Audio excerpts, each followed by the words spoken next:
tous. Nous sommes un groupe d'enfants de l'accueil de loisirs Eugène Varlin, élémentaire. Nous participons au projet Sauvons la planète en partenariat avec le cinéma Jacques Tati et la médiathèque Boris Vian. Dans le cadre du projet, nous avons réalisé avec les accueils de loisirs une exposition sur la protection de l'environnement que vous pouviez voir à la médiathèque jusqu'au 19 décembre 2015. Et maintenant, je vais passer la parole à Naoui. Ainsi, vous avez pu découvrir des entretiens filmés, les solutions que proposent les enfants et les familles pour sauver notre planète. Nous travaillons depuis début octobre sur Mia et le Migo. Le film que nous avons le plaisir de vous présenter aujourd'hui, ce film parle de l'écologie et de la famille. Et maintenant, je vais passer la parole à Sarah. C'est un dessin animé français réalisé en 2008 par Jacques-Rémy Girard et il dure 1h30. C'est l'histoire d'une petite fille de 10 ans qui se nomme Mia. Suite à un pressentiment, elle part à la recherche de son père qui travaille sur un chantier visant à transformer la forêt en un hôtel de luxe. Lors de son voyage, elle va faire de nombreuses rencontres, dont celle de créatures mystérieuses. Et maintenant, je passe la parole à Sophia. Vous allez vivre avec Mia une extraordinaire aventure. Après le film, vous pourrez poser des questions et parler au réalisateur via Internet. La séance se terminera par un goûter. Bon film et bon voyage!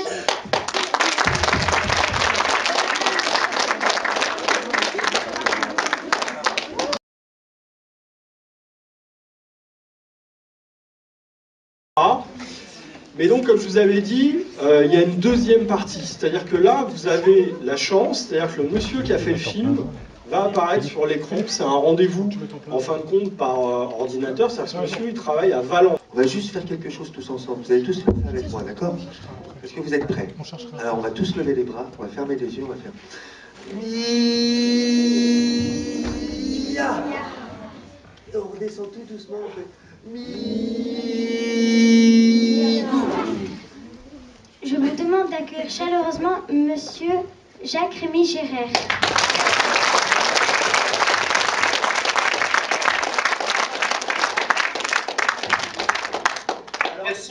Merci.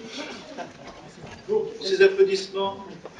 Vous m'entendez? Oui. Elle est venue d'où cette source d'inspiration? Alors, la question qui vous a été posée, c'est de quoi vous vous êtes inspiré pour le film? De quoi je me suis inspiré pour le film? En fait, quand on écrit un film d'animation, tout ça prend beaucoup de temps et l'inspiration, on ne sait pas bien, ça fait presque 10 ans tout ça, quand j'ai commencé à écrire ce film. L'inspiration, on ne sait pas toujours d'où elle vient, quand elle vient, à quel moment elle va surgir. Et puis c'est des petites touches, c'est une multiples petites touches de choses sur lesquelles on commence à bâtir, à écrire, à imaginer une histoire. Vous m'entendez bien? Oui. Et si mes souvenirs sont bons, les deux choses sur lesquelles j'ai bâti au départ cette histoire, dans ma tête, il n'y avait rien, et puis c'est venu tout petit à petit. Et les deux choses les plus importantes qui me sont venues, c'est l'idée de faire un film avec une petite fille qui est, vous avez vu, qui est pauvre, qui est pieds nus, qui a perdu ses parents, qui n'a rien au monde, mais par contre qui est très courageuse. Et puis ce Migou qui est très puissant, qui peut faire tout ce qu'il veut, et pourtant lui aussi, quelque part, on pourrait le détruire très facilement. Donc cette histoire de contraste entre un petit personnage très faible qui a beaucoup de potentiel et un personnage très fort mais qui peut tout perdre. Et c'est à partir de ces deux idées-là, ces deux personnages, que j'ai écrit petit à petit cette histoire. Tu peux répéter? Pourquoi vous avez composé ce film? Pourquoi vous avez réalisé ce film? Pourquoi j'ai réalisé ce film? Parce que c'est mon métier. Vous êtes à l'école.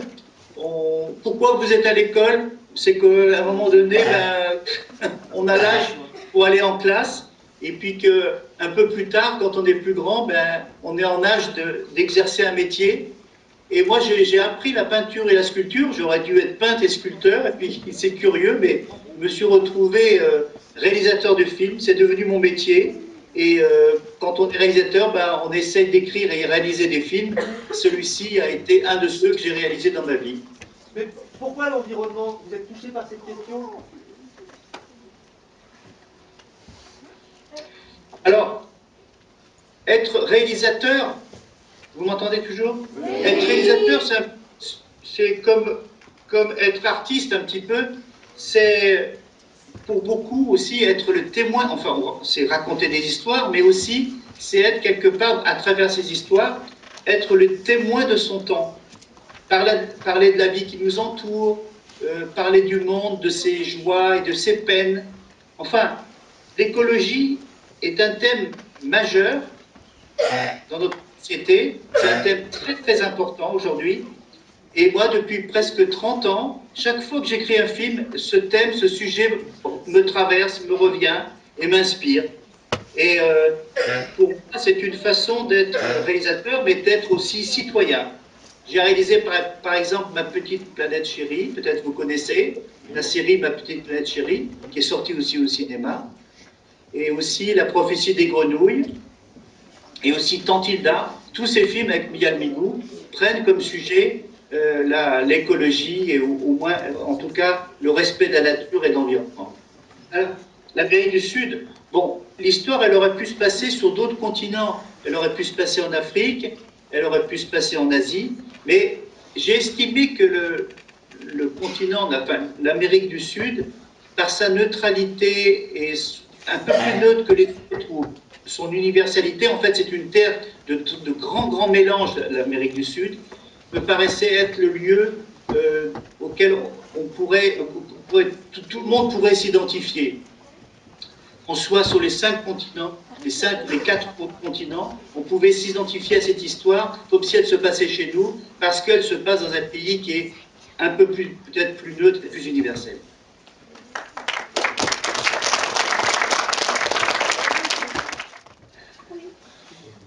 Il y a plusieurs références, évidemment. Je dirais que la plus importante pour moi, au démarrage de cette histoire, ça a été l'album de bande dessinée de Hergé, qui s'appelle Tintin au Tibet. Vous connaissez tous Tintin au Tibet? Oui. Vous connaissez Tintin et Milou? C'est Tintin au Tibet, c'est un album de la série. C'est un album, une des histoires de Tintin, Tintin au Tibet. Et dans cet album de Tintin au Tibet, il y a un personnage extraordinaire qui s'appelle le Yéti, l'abominable homme des neiges, qui apparaît à un moment donné dans cette histoire. Et les Tibétains, parce que ça se passe au Tibet, appellent le Yéti le Migou. Migou. En tibétain, le Yéti, c'est le Migou. Et quand j'étais petit, quand j'avais votre âge, quand je lisais la bande dessinée de Hergé, Tintin au Tibet et les autres, et Tintin au Tibet, j'étais très très impressionné par cet abominable homme des neiges, ce Yéti, ce Migou.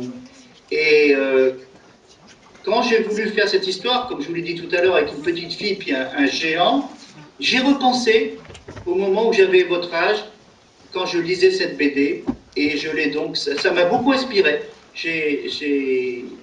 Grâce à cet album, j'ai pu créer ce Migou, en partie.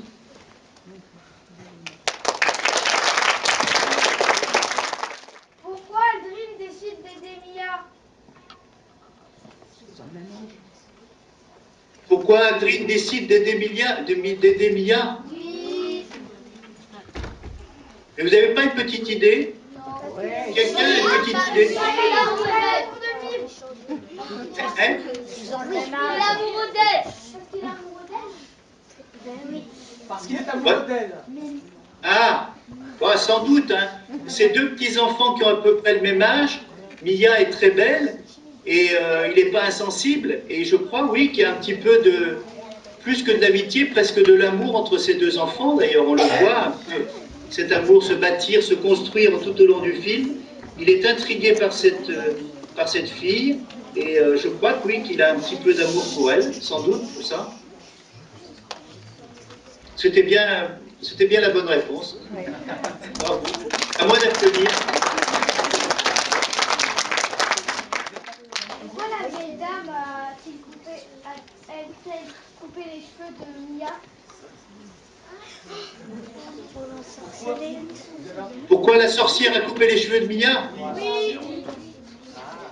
Alors, vous avez vu que dans son cheminement, dans son voyage à cette petite Mia, qu'à un moment donné, elle arrive tout près de la montagne où est censé être son père, c'est sa dernière étape, et c'est l'étape décisive où elle va prendre des grandes décisions. Et on se disait avec le créateur graphique que ce serait bien que cette petite fille qui est au début du film une enfant et qui va grandir tout au long de l'histoire, elle devienne un peu une jeune fille, au moins une adolescente. Et graphiquement, enfin, au niveau du dessin, il fallait aussi que Mia, elle se transforme un peu. Et plutôt que de la faire grandir de 3 ou 4 années, on a décidé simplement de lui couper les cheveux, et ça la rend un petit peu plus âgée, un petit peu plus grande, plus mûre. Et c'est la raison pour laquelle il fallait qu'on trouve dans le scénario une raison de lui couper les cheveux. C'est pour ça un peu qu'on a inventé cette sorcière qui vient lui couper les cheveux. C'est un moment un peu comme ça magique, un moment où elle se révèle un peu plus âgée, plus mûre, pour aborder la phase très importante du film après cette rencontre. Je me suis dit, je vais aller en Afrique, parce qu'au début, j'avais situé cette action en Afrique. Donc je vais aller en Afrique, je suis allé dans un tout petit coin complètement perdu, j'avais une petite case, sans eau, sans électricité, et là j'ai écrit pendant presque 3 mois cette histoire, et j'allais manger dans la brousse. Il y avait une vieille dame qui tous les jours venait avec un plateau avec du riz et puis des lentilles. Et j'allais là, je lui achetais un petit peu une assiette de riz, de lentilles. Et c'est là que j'ai rencontré un monsieur qui mangeait aussi son assiette de lentilles et de riz. Et il m'a dit, mais qu'est-ce que tu fais là? Alors je lui raconte que je viens écrire une histoire et je lui parle d'un arbre à l'envers. L'arbre à l'envers, j'avais déjà créé ça. Il me dit, mais il y en a un ici, un arbre planté à l'envers. Alors, je ne l'ai pas cru tout de suite, et le temps a passé, et puis on s'est revus plusieurs fois, il venait manger à peu près à la même heure que moi, et un jour, j'ai accepté qu'il m'emmène voir cet arbre à l'envers. Donc on a pris une mobilette, on est allés tous les deux dans un village à une vingtaine de kilomètres, ou 30 kilomètres là où j'étais, par la piste, et je suis arrivé dans un village où il y avait un arbre, et croyez-moi, il était planté à l'envers. Les racines étaient en l'air et les branches étaient à l'intérieur du sol. Alors je suis allé voir le chef du village, je lui ai demandé comment ça se fait qu'il y avait cet arbre planté à l'envers, et il m'a raconté une histoire incroyable, que le roi d'Abomey, c'était il y a très très longtemps, plusieurs siècles en arrière, le roi d'Abomey, c'était un roi très puissant, il avait 4000 femmes, vous vous rendez compte? Et il avait conquis tous les villages autour de son village à lui. Il avait grossi tous les villages du pays, pratiquement tous les villages du pays. Il ne restait plus que le village où il y avait cet arbre. Et il n'arrivait pas à conquérir ce village. Alors il a réuni tous ses sorciers, et les sorciers ont dit, on va lui faire tomber la tempête et la foudre sur son village tant que ça ne soit pas tout cramé et qu'il soit anéanti. Alors, ils ont commencé à bombarder le village avec la foudre et la tempête. Alors, le chef du petit village, il a réuni tous ses sorciers, et il y a un des sorciers qui était très fort et qui a décidé de planter des graines magiques, et ces graines ont poussé à l'envers. Il les a mis dans une certaine position. L'arbre, cet arbre qu'on voit dans le film, il a poussé à l'envers, il a capté toute la foudre et toute l'énergie du ciel qui leur tombait sur la tête, qui a capté cette énergie dans le tronc et l'a envoyé à travers les branches dans la terre. Et le village a été protégé et il n'a jamais été attaqué. Et depuis 300 ans, il vit dans une stabilité et une richesse sociale locale très forte. Et alors, quand j'ai appris cette histoire, je me suis dit, bon ben, mon histoire d'arbre à l'envers, elle est bonne et je vais la garder dans le film.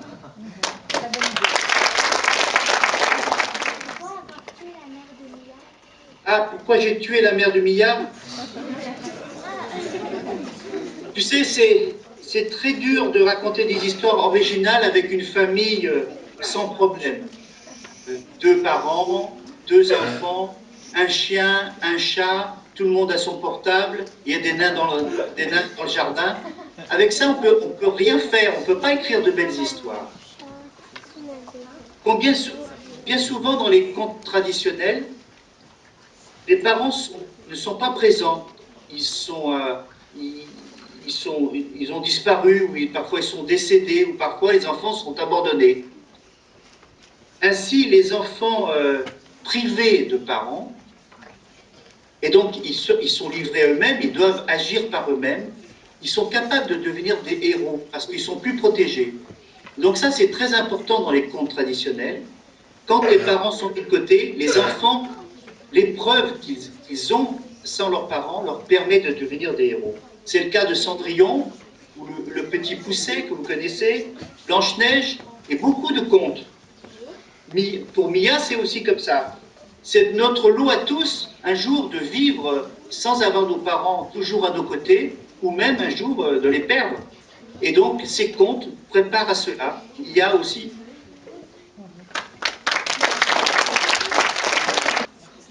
Pourquoi dans cette histoire il y a des gros mots? Dans cette histoire. Pourquoi dans l'histoire vous avez mis des gros mots? Bon, il y a des gros mots. Je vous entends mal, mais quels gros mots il y a dans ce film? Enfoiré. Hein? Enfoiré. Enfoiré, c'est tout?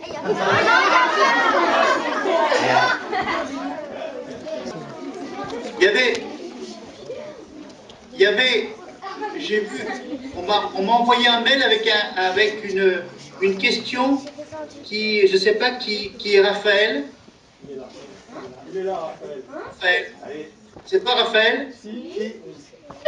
Alors, j'ai vu que tu aurais voulu savoir pourquoi j'ai appelé le petit garçon Aldrin. Ah oui.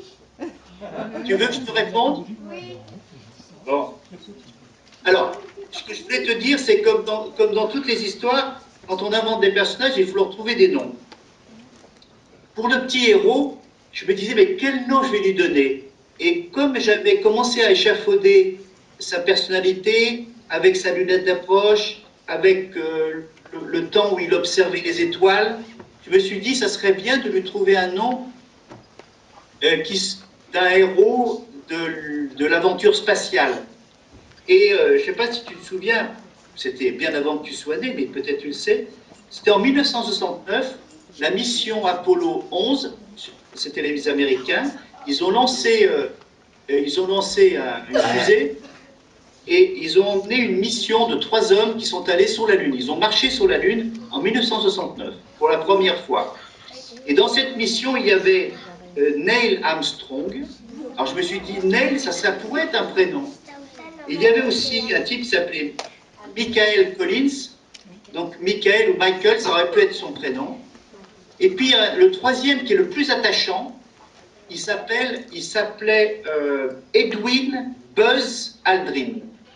C'est un des deux qui a marché le premier sur la Lune. Et ce type, les deux autres, ils se sont fait un peu oublier, mais Buzz Aldrin, c'est un type qui a fait beaucoup parler de lui, puis il est plutôt sympathique. Et d'ailleurs, je ne sais pas si vous vous souvenez de Buzz l'éclair dans Toy Story. Eh bien, c'est grâce à Buzz Aldrin qui a donné son nom à Buzz l'éclair dans les 2 ou 3 Toy Story. Alors, quand je me suis remémoré cette histoire, je me suis dit, mais c'est bien parce que c'est les premiers qui ont marché sous la Lune, c'est l'aventure la plus fantastique. Et Buzz Aldrin était le personnage qui m'a le plus impressionné. Et donc c'est pour ça que j'ai baptisé mon petit garçon Aldrin. Voilà. Tu as la réponse à ta question. On applaudit très fort. Je vous remercie pour votre patience. C'est pas facile de communiquer comme ça, j'ai un petit peu eu de la peine à tout comprendre, mais je vous trouve très sympathique, je vous trouve très gentil de m'avoir accordé ce moment, d'avoir posé des questions, toutes ont été pertinentes. Et puis, je remercie aussi les gens qui sont autour de vous, qui ont organisé ce petit moment un petit peu spécial. C'est la première fois que je fais ça de ma vie, avec vous, et j'en suis très heureux. C'était un vrai plaisir. Je vous souhaite une bonne fin de séance, et puis un jour peut-être en vrai. Au revoir.